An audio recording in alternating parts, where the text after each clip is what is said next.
នៅក្នុងសង្គមសពថ្ងៃតែងតែមានអំពើអាបធ្មប់តាំងពីយូរលង់ណាស់មកហើយក៏ប៉ុន្តែអំពើនេះមិនទាន់សាបរលាបនៅឡើយទេតែបើយើងនិយាយអំពីអំពើអាបធ្មប់មានរឿងដំណាលថាមានលោកយាយម្នាក់ដែលមានឈ្មោះថាកងលោកយាយកងស្ថិតនៅក្នុងភូមិរទៀងឃុំកំពង់ឃ្លៀងលោកយាយកងតែងតែមានម្ហូបអាហារហូបចុកយ៉ាងបរិបូរណ៍លោកយាយមិនដែលដើរចេញពីផ្ទះម្ដងណាឡើយនៅពេលដែលគាត់ដើរចេញពីផ្ទះម្ដងគាត់តែងតែសុំរបស់របរពីអ្នកស្រុកអ្នកភូមិប្រសិនបើអ្នកស្រុកនោះមិនឲ្យទេលោកយាយកងនឹងខ្សែមុនគេថាឲ្យកោបាទៅជួលផ្ទះឬក៏ឲ្យហើមពោះស្លាប់បានភ្លាមលោកយាយកងនេះតែងតែប្រើកោបារបស់ខ្លួននៅពេលយប់ឲ្យចេញទៅស៊ីស្លឹកដូងឬដើរបំភ័យអ្នកស្រុកថ្ងៃមួយលោកយាយកងបានទៅវត្តហើយបានសុំអង្គរពីលោកតាដែលជាព្រះសង្ឃនៅវត្តក៏ប៉ុន្តែលោកតាមិនបានឮលោកយាយសុំនោះទេដោយសារតែលោកតាមានជនមារច្រើនទៅហើយលោកតាស្ដាប់ក៏មិនសូវឮដែរខណៈនោះធ្វើឲ្យលោកយាយកងខឹងសម្បាយ៉ាងខ្លាំងលោកយាយកងមិនដឹងថាលោកតាស្ដាប់មិនឮនោះទេនៅពេលយប់ស្ងាត់ជ្រងំព្រះសង្ឃផ្សេងបានចូលសឹងអស់នៅតែលោកតាមនិកុដដែលកំពុងសូត្រធម៌នៅក្នុងវិហារស្រាប់តែឮសំឡេងអ្វីមួយកំពុងតែជួលជញ្ជាំងព្រះវិហារនៅពេលនោះលោកតាក៏និមន្តចេញទៅមើលស្រាប់តែឃើញមានសត្វគោមួយក្បាលកំពុងតែជួលជញ្ជាំងព្រះវិហារនោះខណៈនោះលោកតាក៏បានដឹងថាជាគោរបស់យាយកងលោកតាក៏ក្រហមហើយមានសង្ឃដីកាថាបើគេមិនបានប៉ះអ្វីនោះទេសូមកុំមកប៉ះពាល់នៅវត្តព្រោះជាកន្លែងដំណាក់របស់ព្រះបើយាយកងឯងខឹងអ្វីចាំព្រឹកចាំនិយាយជាមួយអាត្មាក៏បាន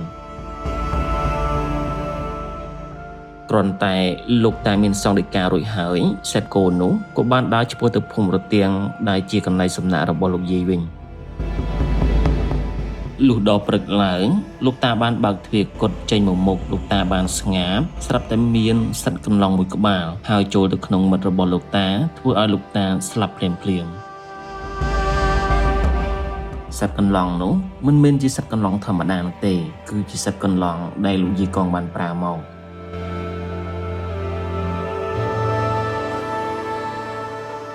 ដោយសារតែអ្នកស្រុកទ្រាំនឹងទង្វើរបស់យាយកងមិនបានក៏នាំគ្នាសម្រេចចិត្តទៅរកគ្រូអាគមម្នាក់ដើម្បីមកបង្ក្រាបយាយកងវិញ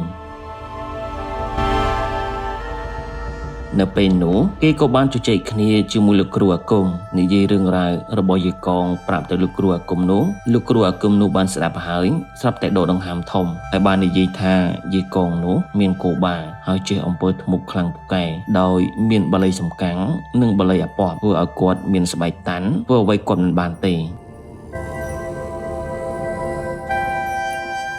ខណៈនោះលោកគ្រូអាគមក៏ឲ្យអ្នកស្រុកដើររកឫស្សីសាបដើម្បីច្នៃជាក្រឹបកំភ្លើងសម្រាប់បាញ់យាយកង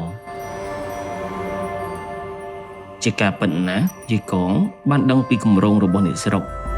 ខណៈពេលដែលយាយកងកំពុងដេកនៅក្រោមផ្ទះលោកគ្រូអាគមនិងអ្នកស្រុកបានលបបាញ់តែបាញ់មិនត្រូវសោះបន្ទាប់មកខណៈពេលយប់ជ្រៅយាយកងក៏បានប្រើកោបារបស់ខ្លួនឲ្យទៅស៊ីស្លឹកដូងរបស់អ្នកភូមិដោយសារតែលោកគ្រូអាគមបានដឹងក៏ទាក់យកកោបារបស់យាយកងបាត់បើយើងនិយាយអំពីយាយកងបើបាត់កោបាហើយគ្មានអ្នកណាអាចប្រាប់ដំណឹងឲ្យគាត់បានទៀតនោះទេ